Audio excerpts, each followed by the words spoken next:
Classics, works of art that transcend time. The Mona Lisa, the Statue of David. In film, we've got The Lord of the Rings, Titanic, The Dark Knight, movies that continue to captivate audiences decades after their release. These are timeless works that remain influential in their original forms. For games though, the industry is constantly evolving, pushing the boundaries of technology and gameplay.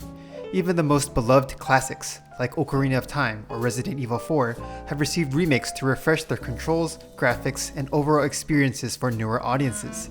And while many fans still swear by the originals, it's clear that game design has come a long way, making today's experiences more intuitive and streamlined. There is, however, one game that's considered a classic and still hasn't had a remake.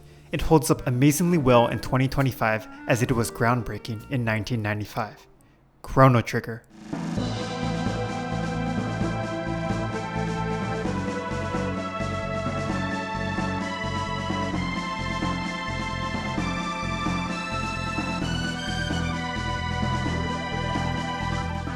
Released for the SNES in 1995, Chrono Trigger was the brainchild of a dream team: Hironobu Sakaguchi of Final Fantasy, Yuji Horii from Dragon Quest, and the late Akira Toriyama, best known for his iconic manga Dragon Ball.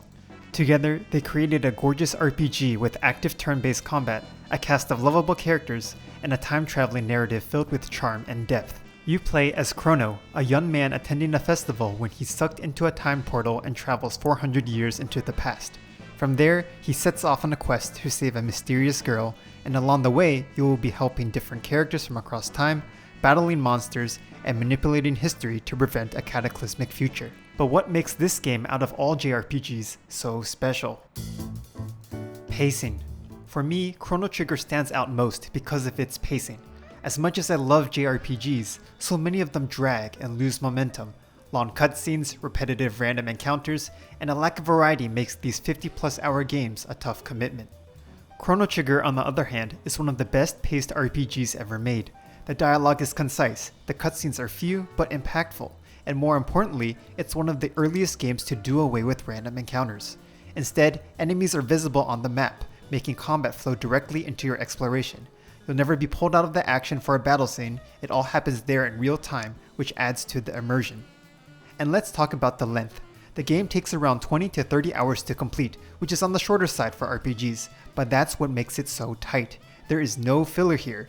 Whether you're doing side quests, grinding, or exploring, everything feels rewarding and meaningful. There's just the right balance of story, exploration, and combat, all of which keeps the game moving at a brisk pace. Then there's the combat. For the scope of the game, it's so close to perfect. You control a team of 3 characters in an active time battle system, where you wait for each character's gauge to fill before they can take action. You can attack, use items, or pull off special abilities called techs, which range from elemental attacks to healing and area effect damage. You can then go a step further and use dual techs and triple techs, which are powerful combo moves that require 2 or 3 party members to execute. What's smart about the combat is how balanced it is. You're constantly making decisions about whether to save your turns for a big dual or triple tech, or go for something more flexible and immediate. Each character has their own unique set of techs, and figuring out the right combination for each fight keeps things engaging.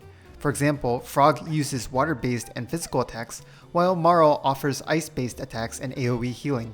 It's a deep system that's simple to grasp, but offers plenty of room for strategic experimentation. The battles themselves never overstay their welcome. Figuring out enemy weaknesses feels rewarding, and the variety of enemies ensure you're always adapting your approach. The boss fights are especially memorable, challenging, unique, and visually striking. They start off manageable, but some of the later ones really make you think. There's usually unique mechanics to figure out and strategize around, making each fight feel distinguished in gameplay as well. The only real downside here is the itemization. Weapons and armor progression feels a little bit too linear. Just equip the one with the highest stats and move on. It would have been nice to see a bit more depth in the gear, with effects that encourage more creative builds. It's a small gripe, but something that could have added more variety and strategy to the gameplay. Still, it's amazing how well Chrono Trigger nailed its combat system in 1995. It's not the most complex RPG battle system out there, but it's tight and well balanced, making it very enjoyable throughout the entire playthrough. While the combat is fun, like most JRPGs, what drives players to progress throughout the game is the story. As mentioned earlier, you play as Chrono, who alongside his companions is on a mission to save the world from an existential threat. It may not be groundbreaking stuff in 2025, but it certainly pushed boundaries back in 1995, especially with its time travel mechanic. Time gates scattered across the world send you to different points in the past and future, which allows you to manipulate history in order to change future events. The sense of cause and effect over thousands of years is incredibly rewarding, and it plays out beautifully in the side and main quests. But honestly, what Chrono Trigger does best is its characters. From Luca, the curious young inventor, to Robo, the sentient robot struggling with his programming, each party member has a unique and heartfelt story. The standout for me, though, is Frog. His arc is one of self-redemption as he confronts past failures and grows into the hero his kingdom needs. More than anything though, there's just so many fun moments. Escaping jail, flying on pterodactyls, discovering the bleak future, it's all so memorable. This comes back to the game's pacing, but there really isn't a dull moment or any padding that gets in the way. The story beats are concise and do a great job of adding characterization at the same time. It sets up serious stakes, but knows when to lighten up and add some humor throughout the adventure. It's a solid, fun, and sometimes even a bit emotional journey that had me grinning so many times. All of this is then wrapped up in a fantastic presentation. Visually, Chrono Trigger is still stunning. The pixel art is vibrant, detailed, and captures Akira Toriyama's distinctive style. Even 30 years later, the visuals hold up to modern pixel art games thanks to strong art direction and sprite work. The animations may be simple, but the sprites have such personality in their poses that they feel more alive than you would expect. The environments and time eras too have their own distinct atmosphere that remain memorable. The bleak future era in particular does a great job at establishing the stakes of the adventure purely by the environmental storytelling, the dilapidated shelters, starving survivors, and aura of hopelessness. The only tiny complaint I have is that the world map itself could use a little more detail, but it hardly affects the playing experience. The music, iconic.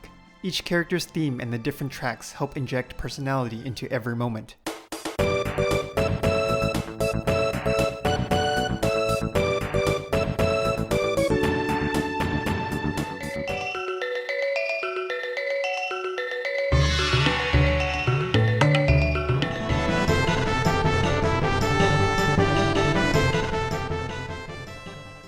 The sound effects and combat are also punchy, making attacks feel impact and tactile even in a turn-based battle system.